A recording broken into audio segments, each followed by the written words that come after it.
Greetings! It is Wednesday, November 4th. I am Merce the Nine Queen, and we don't know who the president is. So, yesterday was Election Day 2020 for the US. As they say, apparently one of Canadians' favorite spectator sport is American politics. So, that's kind of where we're at. I had kind of figured that Donald Trump was going to be reelected, but it's kind of looking like it will be Joe Biden. And it doesn't really matter to me. Now you might say, oh, well, you're Canadian, of course it doesn't matter to you. Well, actually, the current president, Donald Trump, decided that the North American Free Trade Agreement was not a good deal for the US, and now we have a new trade agreement.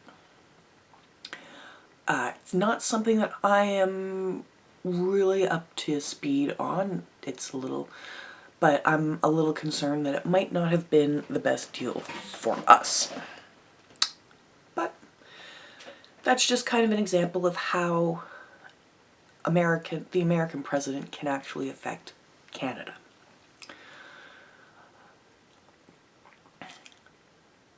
I believe Lauren Chen said the other day that one of the reasons why it would make sense to vote for Donald Trump is that we know what a Trump presidency looks like. I think that's fair enough. I don't know what a Biden presidency is going to look like. I don't know. Maybe it's not really going to be much different. Because, let's face it, I've been through several different presidents, several prime ministers, premiers.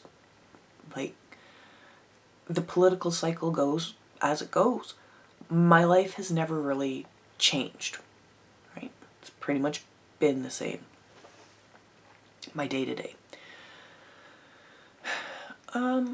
There were a lot of people in the US who said that they believe that they were better off now than they were 4 years ago. I believe there's actually more people who have said that during this presidency than during any other presidency. So that's something. It's interesting how I can go through and I can give some reasons why a person would want to vote for Donald Trump. And I think that if Justin Trudeau were, like, if I were to be able to say some similar things about him, I would have to be like, geez, the guy's actually been doing a good job, and as much as it pains me, maybe I will have to cast my vote that way, but that's not the case. I can't really think of any reason why to vote for Joe Biden. I can come up with several as to why to not vote for him. I think the biggest one for me is the fact that he is 77, and from what I can see, he is not well.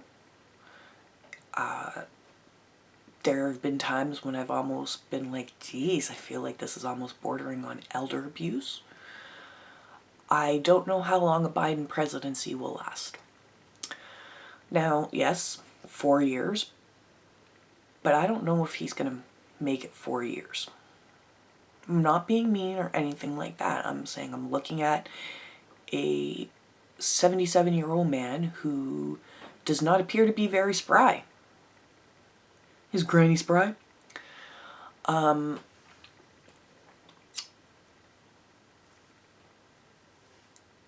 It does seem that he is having some sort of cognitive decline, as they say. But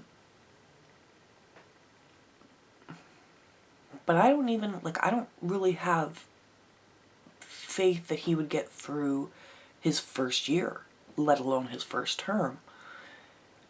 And even then, even if he does go through and he does successfully complete his first term, is he going to be running for re-election?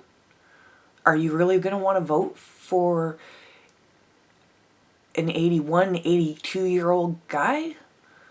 Like, I do think that we need to be considering, like, if there's a minimum wage that you have to, like, if you can't be younger than, I believe it's 35, why shouldn't there be a cap on the top?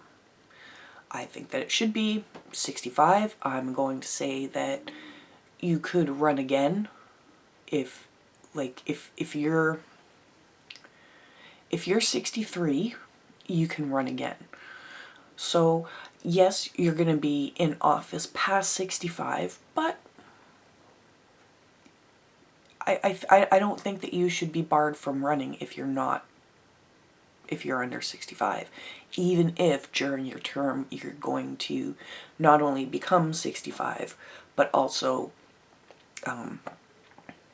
be older than 65.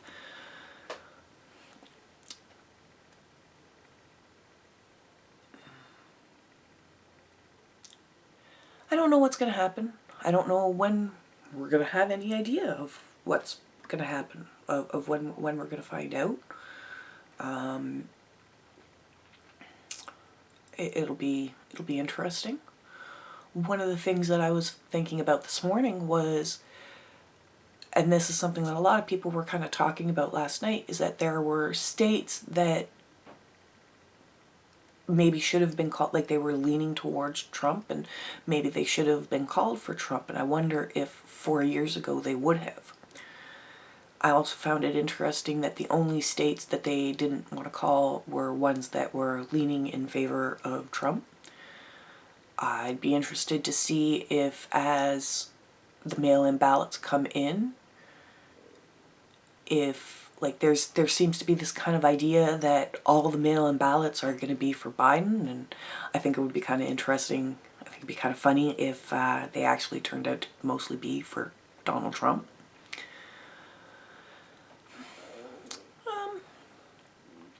So we'll see where things go. I don't know about a Kamala Harris presidency. I kind of almost feel, and this might be something for another conversation, but I kind of almost feel that Kamala was who they wanted for their nominee all along. And it wasn't going to work out that way. So they've put in Joe Biden, and knowing that he wouldn't be able to complete his term, suspecting that he wouldn't be able to complete his term, they got him to have Kamala as his vice president. And so if Joe has to step down for whatever reason, Kamala will become the president, which I think was what was always kind of wanted from whatever establishment you would think of. I think that's going to be all for now. We'll keep you updated as much as I can, and we'll talk to you next time. Have a great day. Obviously, if you like this video, please remember to like, subscribe, share, leave a comment below. Especially if you are somebody who would vote for Joe Biden, I'd be very interested to see why, your reasonings. Look, I'm not too sure as to what exactly, it actually kind of seems that this is the second election, presidential election, where nobody had any policy. I don't know. Anyway, as I said, let me know what you think, and we'll see you next time. Bye-bye.